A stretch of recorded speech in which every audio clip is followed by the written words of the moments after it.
Good morning student, Shivasu nursing classes में आप सभी का स्वागत है। मैं शिवानी। आज के इस टॉपिक में हम समझने वाले हैं कि what is nursing care plan, कि नर्सिंग केयर प्लान क्या होते हैं।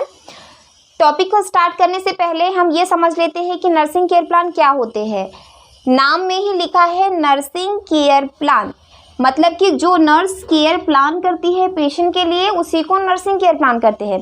सपोज हमारे पास कोई पेशेंट आया है जिसको ब्रीदिंग डिफिकल्टी है, हम ये एग्जांपल लेके चलेंगे पूरे वीडियो में ताकि आपका कंसेप्ट पूरा क्लियर हो सके।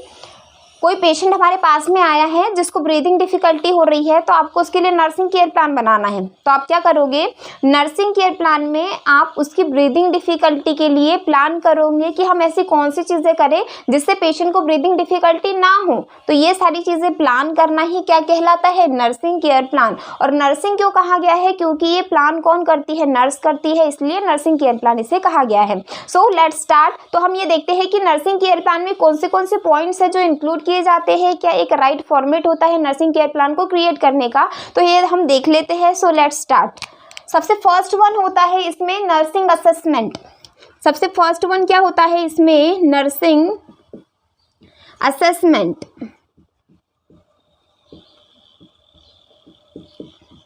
सबसे फर्स्ट वन होता है इसमें नर्सिंग असेसमेंट। अब नर्सिंग असेसमेंट क्या होता है, जिसमें नर्स असेस करती है पेशेंट को, उसी को नर्सिंग असेसमेंट कहा जाता है। Okay, nursing assessment it mean to say nurse assess करेगी पेशेंट को, जिसी को नर्सिंग असेसमेंट कहा जाता है। इसमें 2 पॉइंट्स इंक्लूड किए जाते हैं, आपको हमेशा याद रखना है। नर्सिंग असेसमेंट में 2 पॉइंट इंक्लूड किए जाते हैं, जो कि क्या होते हैं, 2 पॉइंट्स होते हैं। एक होता है इसमें सब्जेक्टिव डेटा, एक होता है इसमें सब्जेक्टिव डेटा और दूसरा होता है इसमें ऑब्जेक्टिव डेटा। ओके, इसमें होता है एक सब्जेक्टिव डेटा और एक होता है ऑब्जेक्टिव डेटा। किसमें, नर्सिंग असेसमेंट में। सब्जेक्टिव डेटा एक ऐसा डेटा होता है जो पेशेंट बताता है उसकी प्रॉब्लम। पेशेंट जब अपनी प्रॉब्लम बताएगा तो उसे सब्जेक्टिव डेटा कहते हैं। और ऑब्जेक्टिव डेटा में नर्स जो ऑब्जर्व करती है, पेशेंट कहेगा उसको ब्रीदिंग डिफिकल्टी हो रही है, पेशेंट बोल रहा है I am having breathing difficulty, patient ने कहा मुझे ब्रीदिंग डिफिकल्टी हो रही है, तो ये सब्जेक्टिव डेटा है। और ऑब्जेक्टिव डेटा क्या होता है, नर्स ने ऑब्जर्व किया कि my patient suffering from severe breathing difficulty, कि मेरा पेशेंट जो है वो सफ़र कर रहा है किस चीज़ से, सीवियर ब्रीदिंग डिफिकल्टी से, तो इसे कहते हैं ऑब्जेक्टिव डेटा। देन इसके बाद में आता है नर्सिंग असेसमेंट के बाद में सेकेंड पॉइंट होता है इसमें नर्सिंग डायग्नोसिस। Nursing diagnosis. अभी नर्सिंग डायग्नोसिस क्या होती है, नर्सिंग डायग्नोसिस में हम डायग्नोसिस बनाते हैं जो कि वेल स्ट्रक्चर्ड होती है। अभी डायग्नोसिस में 3 चीज़ें इंक्लूड होती है, आप हमेशा याद रखिए कि नर्सिंग डायग्नोसिस में 3 चीज़ें लिखनी होती है। क्या क्या, सबसे पहली जो होती है वो पेशेंट की होती है प्रॉब्लम, कि पेशेंट की क्या प्रॉब्लम है, प्रॉब्लम लिखना पड़ेगा हमको। देन वो प्रॉब्लम किस चीज़ से रिलेटेड है, तो लिखेंगे हम रिलेटेड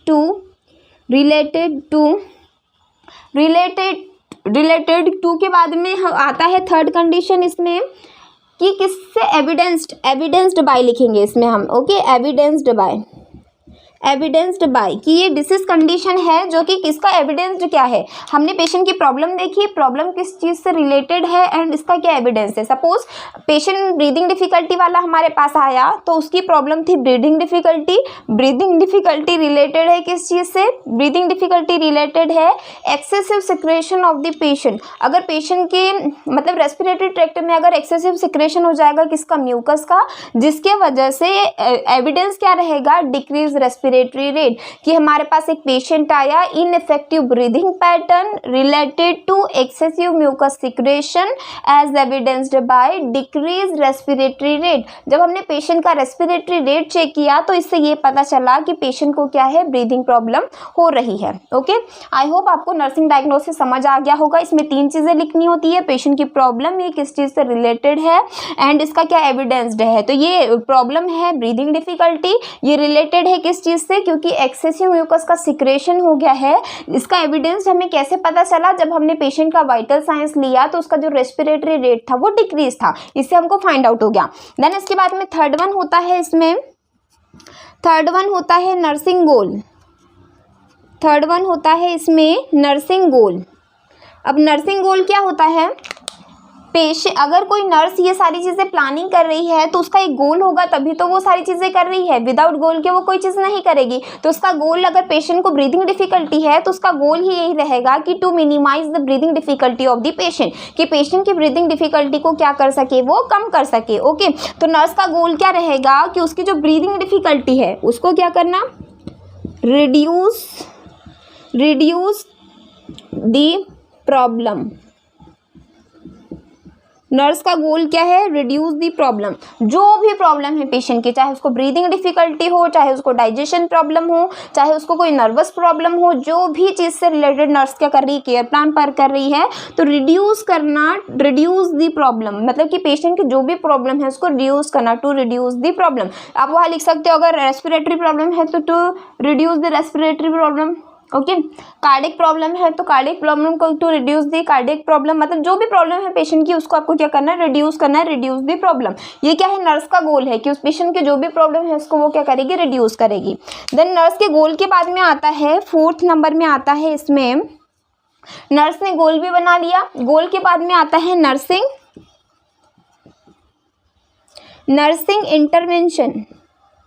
नर्सिंग इंटरवेंशन, अभी नर्सिंग इंटरवेंशन क्या होता है, नर्सिंग इंटरवेंशन, इसमें जो नर्स होती है वो प्लानिंग करती है। आपको हमेशा याद रखना है, इंटरवेंशन का मतलब ही होता है प्लानिंग, कि नर्स अगर कोई प्रॉब्लम है पेशेंट को, जैसे पेशेंट को ब्रीदिंग डिफिकल्टी है, तो उसके लिए नर्स प्लान करेगी, वेल स्ट्रक्चर्ड प्लान करेगी कि हाँ मुझे पेशेंट को ये चीज़ें करनी चाहिए। और प्लानिंग होगी लेकिन किसके अकॉर्डिंग, प्रायोरिटी के अकॉर्डिंग। हमेशा आपको याद रखना है, नर्सिंग इंटरवेंशन में क्या करते हैं, हमेशा हम प्लानिंग करते हैं। ओके, प्लानिंग करते हैं according to priority of patient. हमेशा आपको याद रखना है कि नर्सिंग इंटरवेंशन में प्लानिंग करते हैं according to priority of the patient.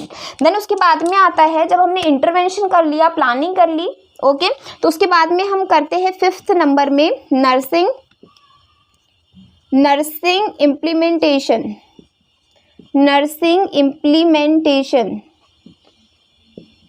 अभी नर्सिंग इम्प्लीमेंटेशन क्या होता है, इसमें हमने जो भी प्लानिंग की उसको पेशेंट के ऊपर इम्प्लीमेंट करना, अप्लाई करना। ओके, पेशेंट के ऊपर एडमिनिस्टर करना, जो भी चीज़ें हमने प्लान की उसको पेशेंट के ऊपर एडमिनिस्टर करना ही क्या कहलाता है, नर्सिंग क्या कहलाता है, नर्सिंग इम्प्लीमेंटेशन कहलाता है। जैसे कि पेशेंट को ब्रीदिंग डिफिकल्टी हो रहा था तो एक नर्स ने प्लानिंग किया, पहले उसने उसका असेस किया रेस्पिरेटरी रेट, उसका वाइटल साइंस चेक किया। वाइटल साइंस चेक करने के बाद में उसने क्या किया, उसको अगर एक्सेसिव सिक्रेशन हो रहा है तो उसने क्या किया, नेबुलाइजेशन किया। नेबुलाइजेशन करने के बाद में क्या किया उसने, अगर पेशेंट का फिर भी पेशेंट का पोजीशन चेंज कर दिया तो भी पेशेंट अगर रेस्पिरेटरी रेट नॉर्मल नहीं हो रहा है तो वो ऑक्सीजन एडमिनिस्टर करेगी। अगर उसके बाद भी नहीं होता है तो अकॉर्डिंग टू प्रायोरिटी की वो प्लान करते जा रही है और इम्प्लीमेंटेशन में वो चीज़ें उसने उसके ऊपर अप्लाई कर दी।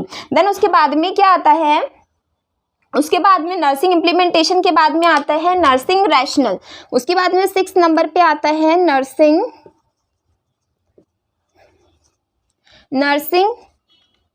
रैशनल। अब ये नर्सिंग रैशनल क्या होता है, नर्सिंग रैशनल इसमें कि जो भी चीज़ें अगर कोई नर्स कर रही है तो उसका क्या रैशनल है। अगर कोई नर्स कोई भी चीज़ अगर कर रही है तो उसका कोई रीज़न होगा, कोई रैशनल होगा जिसके वजह से वो पेशेंट के ऊपर कर रही है।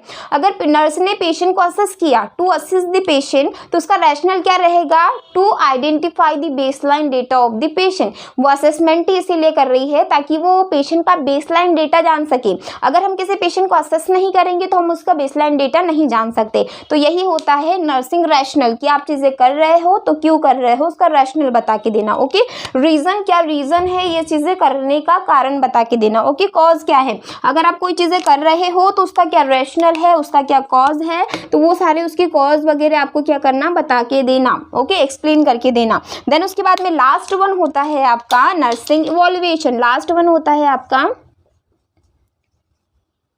नर्सिंग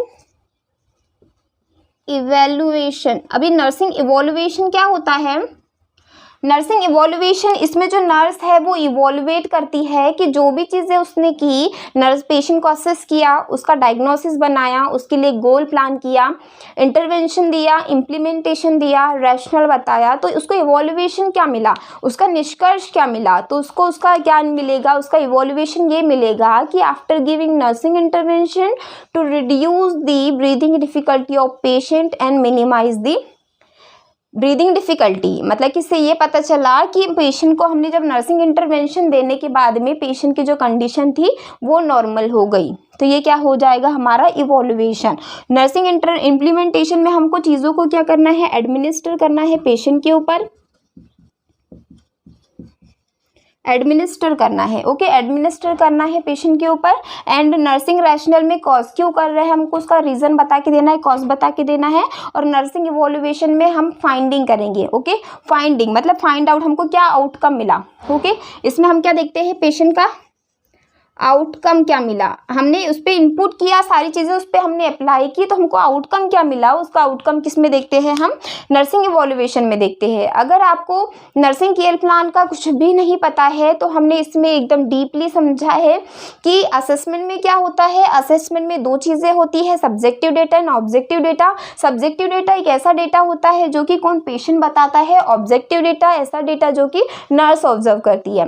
देन उसके बाद में आता है नर्सिंग डायग्नोसिस। नर्सिंग डायग्नोसिस तीन चीज़ों से मिलकर बनती है, जैसे कि पेशेंट की प्रॉब्लम किस चीज़ से रिलेटेड है, देन उसके बाद में उसका क्या एविडेंस है। थर्ड आता है नर्सिंग गोल। आपने नर्स अगर कोई प्रॉब्लम है पेशेंट को तो उसका गोल क्या है, रिड्यूस दी प्रॉब्लम। उसका गोल ही है कि पेशेंट को जो भी प्रॉब्लम है, एनी काइंड्स ऑफ प्रॉब्लम, उसको क्या करना, रिड्यूस करना, ये नर्स का गोल है। देन उसके बाद में आता है नर्सिंग इंटरवेंशन। नर्सिंग इंटरवेंशन का मतलब भी होता है प्लानिंग, मतलब कि जो भी प्रॉब्लम है उसके लिए अकॉर्डिंग टू प्रायोरिटी की प्लानिंग करना, okay. Then nursing implementation means होता है एडमिनिस्टर्ड, जो भी चीज़ें आपने प्लान की उसको पेशेंट के ऊपर एडमिनिस्टर करना। आपने प्लानिंग की कि ऑक्सीजन देना है तो इम्प्लीमेंटेशन में आप ऑक्सीजन दे दोगे। एंड नर्सिंग रैशनल, आपने अगर पेशेंट को ऑक्सीजन एडमिनिस्टर की तो क्यों की, उसका रैशनल बता के देना, कॉज बता के देना, कारण बता के देना। एंड नर्सिंग इवोल्यूशन में हम देखते हैं आउटकम, कि हमने अगर गोल बनाया था तो उसका क्या आउटकम मिला। ये सारी चीज़ें किस में देखी है हमने, नर्सिंग केयर प्लान में देखी। आई होप आपको नर्सिंग केयर प्लान में क्या क्या चीज़ें इंक्लूड की जाती है ये क्लियर हो गया होगा। इससे रिलेटेड अगर आपको कोई भी डाउट रहते हैं तो आप मुझे कमेंट सेक्शन में कमेंट करके बता सकते हो। सो आज इसके बाद में हम एक फॉर्मेट देख लेते हैं कि नर्सिंग केयर प्लान का एक्चुअल फॉर्मेट क्या होता है, तो आप इसका स्क्रीनशॉट ले सकते हो। देन इसको मैं अब रब कर रही हूँ, उसके बाद में हम इसका फॉर्मेट देख लेते हैं क्या होता है।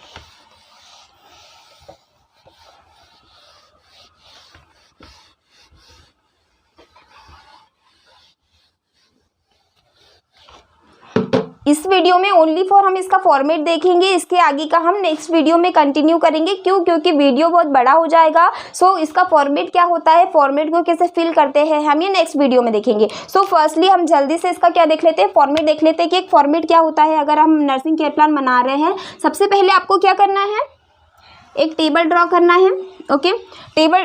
टेबल ड्रॉ करते टाइम आपको कितने 7 बॉक्स बनाने हैं, ओके। इसमें nursing assessment, nursing diagnosis, nursing goal, nursing intervention, nursing implementation, nursing rational and nursing evolution, okay.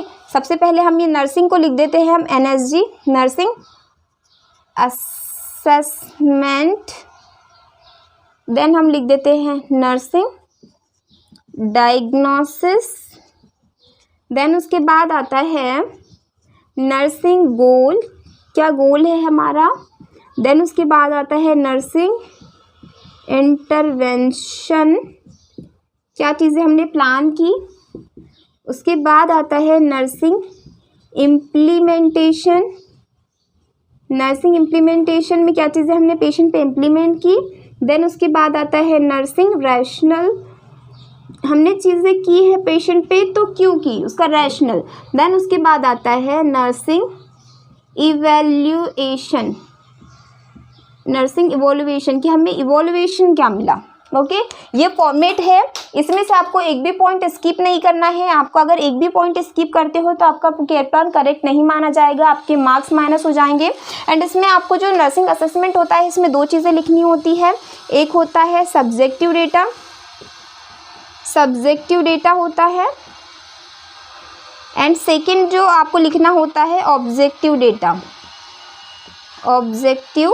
जो कि हम पहले पढ़ चुके हैं कि हम इसमें क्या लिखते हैं, नर्सिंग असेसमेंट में subjective data and objective data लिखते हैं। आई होप आपको ये फॉर्मेट क्लियर हो गया होगा। सो अब हम वीडियो को ज़्यादा बड़ा नहीं करते हैं क्योंकि वीडियो ऑलरेडी हमारा बहुत बड़ा हो चुका है। ये कैसे इसको फिल करते हैं इस फॉर्मेट को अकॉर्डिंग टू डिसीज़ के, इसको हम इसका नेक्स्ट पार्ट बनाने वाले हैं, सेकेंड पार्ट, उसमें हम इसको लर्न करेंगे। सो आई होप आपके सारे डाउट्स अभी तक का कि नर्सिंग केयर प्लान का एक्चुअल कंसेप्ट कैसा है, कैसे बनता है, ये आपका क्लियर हो गया होगा। इसके बाद भी कोई डाउट रहते तो आप कमेंट सेक्शन में मुझे बता सकते हो। सो प्लीज़ वीडियो को लाइक करें, कमेंट करें, ज़्यादा से ज़्यादा लोगों में शेयर करें और इस चैनल को सब्सक्राइब करना ना भूलें। Thank you for watching, have a nice day.